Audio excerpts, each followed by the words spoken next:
एक ऐसे अद्वितीय महापुरुष आदि गुरु शंकराचार्य, जिनके जीवन के प्रत्येक पल प्रत्येक क्षण ये तो ओंकार महाराज की कृपा होगी। ऐसा माना जाता है कि अगर हमको, जो गीता में भगवान ने कहा है कि अगर हमको एक एक शब्द में हर एक को भगवान कृष्ण को कहीं पाना हो, जैसे वेद को, चारों वेद को एक अक्षर में कोई देखना चाहे तो वो केवल ओम में मिलते हैं। ऐसे वो ओम की प्रतिकृति के नाते से हम भगवान को, शंकर को ओम में भी पाते हैं और उन शंकर से इन शंकर की यात्रा को पूरा देश इस बात के लिए गौरवान्वित होता, पूरा विश्व इस बात में आनंद आता है, एहसास कराता कि हमारी सनातन संस्कृति की एक ऐसी अद्वितीय घटना, जिस घटना के बारे में या तो ईश्वर और या माँ रेवा इनकी ही कृपा हो सकती है कि ये आज हमारे लिए, कहाँ केरल, कहाँ अपना ये निमाड़ का क्षेत्र, उस काल और आज के काल में भी कई विसंगतियाँ हैं, कई कठिनाइयाँ हैं। आज भी इस सारी बातों को तो जब अपने वाणी सदन नहीं थे, ऐसे समय में भी परमात्मा का ही संकेत होगा कि वो यहाँ अपने गुरु से दीक्षा लेने आए और गुरु की महत्ता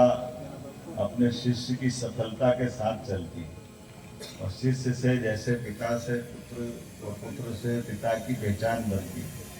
ऐसे ही अपने हमारी प्राचीन परंपरा के अपने शिष्यों के माध्यम से जिनने गुरु की दीक्षा को सार्थक किया, और उनने सार्थक क्या किया, वो उस दौर के अंदर जब हम सब चारों तरफ दिखाई दे रहे थे, कुछ और ही हालात थे, जिस हालात को कोई अलग ढंग से 2500 साल पहले की वो घटना का परिमार्जन का स्वरूप मानते हैं। तो काल के प्रभाव में हमारी अपनी संस्कृति की विशेषता भी ऐसी है कि जहाँ हमारी अपनी व्यवहार से, आचरण से, कोई कारण से कोई कुरीतियाँ बन जाती है, कोई दूसरी चीज़ें बन जाती है, तो फिर काल के प्रभाव में परमात्मा ही हर युग में आकर के कोई ऐसा महापुरुष अपने देश में खड़ा करता है जो फिर पूरे देश को एक दिशा देता है, वो सद्मार्ग की तरफ ले जाता है। ये हमारी काल के प्रवाह की, ये जैसे गंगा हिमालय से कभी सूखती नहीं है, उनकी अपनी बूंद बूंद अमरकंटक से माँ नर्मदा का प्रवाह अविरल बहता रहता है। उस अविरल बहने के समान हमारी ये जो संस्कार पद्धति, ज्ञान पद्धति, हमारी संस्कृति की चिरातन धारा, इस धारा के माध्यम से ऐसी अभिभूतियाँ जन्म लेती जिससे मानव सभ्यता गौरवान्वित होती है, देश गौरवान्वित होता है। हमारे लिए जिस आस्था और विश्वास के साथ हम अपने गुरु परंपरा को देखते हैं, वो गुरु परंपरा गौरवान्वित होती है। मानव जीवन का अपना नाना प्रकार के आकर्षण का समय है, उस आकर्षण के समय में ऐसे ही महापुरुषों के माध्यम से, और शंकराचार्य जी ने तो एक साथ कितने प्रकार के मोर्चों पर अपना काम किया, आज भी आश्चर्य लगता है। देश की सीमा क्या होना चाहिए, देश की चारों सीमाओं पर 4 धाम स्थापित करके 10 नामी अखाड़ों की संस्कृति के बलबूते पर एक साथ हमने तो संत सौहार्द का हथियार से संबंध, ये आज भी बड़ा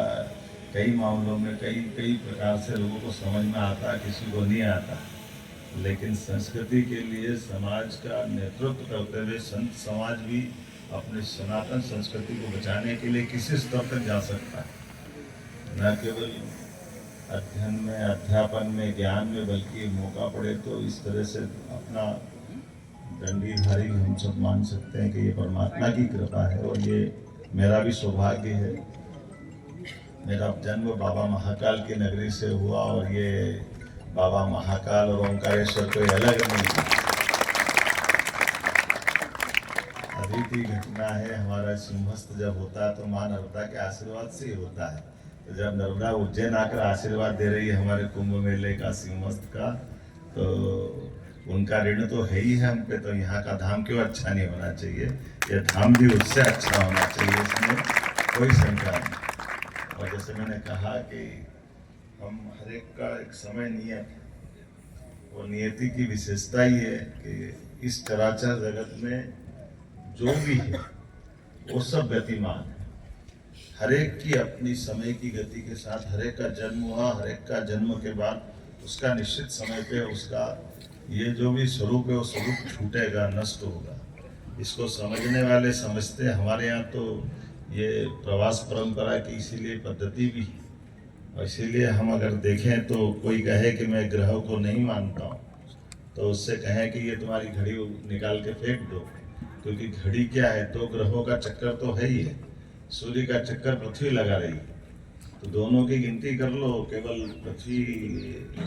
365 दिन में चक्कर लगा लेती तो हमारा 1 साल हो जाता है। अपने अक्ष पर पूरे समय घूमती तो 24 घंटे हो जाते हैं। हमारे लिए सूर्यास्त सूर्योदय है, लेकिन ना तो सूर्यनारायण देवता के लिए कोई सूर्यास्त है, ना कोई सूर्यास्त है। वो तो सदैव अपना आभा कीर्ति बिखेरते हुए हमारी अपनी उपस्थिति से सारे चराचर जगत को प्रकाशमान करते हैं। उसी प्रकार से ज्ञान परंपरा में हमारे बीच में एक सूर्य की भांति नक्षत्र की तरह चमकते हुए दुनिया में शंकराचार्य की कोई किसी से तुलना नहीं हो सकती। ये हमारा सौभाग्य, ये हमारी कई जन्मों की हमारी अपनी संस्कृति में आप सब परंपरा के आशीर्वाद से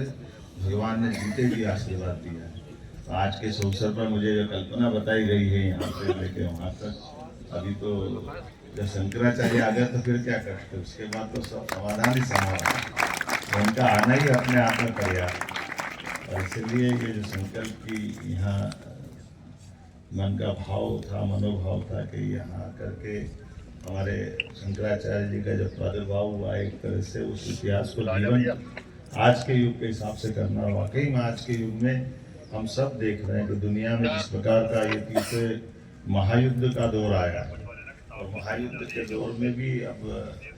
मनुष्य कम है और हथियार ज्यादा तेजी से मार कर, पता ही नहीं चलता कि पेजर में से बम फट जाता है, कोई मोबाइल रखे तो बम फट जाता है। कोई कल्पना कर सकता है कि आज के युग में क्या बचा है? कोई घर में टीवी देखेगा, ऐसा लगता है कभी टीवी बम फूट के अपने को ही मार दे। नई टेक्नोलॉजी के इस युग में, नए दौर में, लेकिन अंततः हिंसा की इस दौर में अहिंसा का मार्ग, और अहिंसा में भी जो सदशिक्षा है, केवल अहिंसा से तो हम जिस अहिंसा के कष्ट से शंकराचार्य जी ने एक तरह से निजात दिलाई थी, कि हमारे लिए ये जो कभी कभी मार्ग भटकता है कि जीवन के बस 3 निशान रोटी कपड़ा और मकान, इससे काम नहीं चलने वाला है। रोटी कपड़ा और मकान तो है ही है, लेकिन हमारी जो संस्कृति है उस संस्कृति का दर्शन जहाँ छिपा हुआ है वो जीवन के बाकी आयामों की तरफ हमको ले जाता है और जीवन धन्य कराता है। आज के इस अवसर पर मैं सभी संत वृंद को प्रणाम करता हूँ।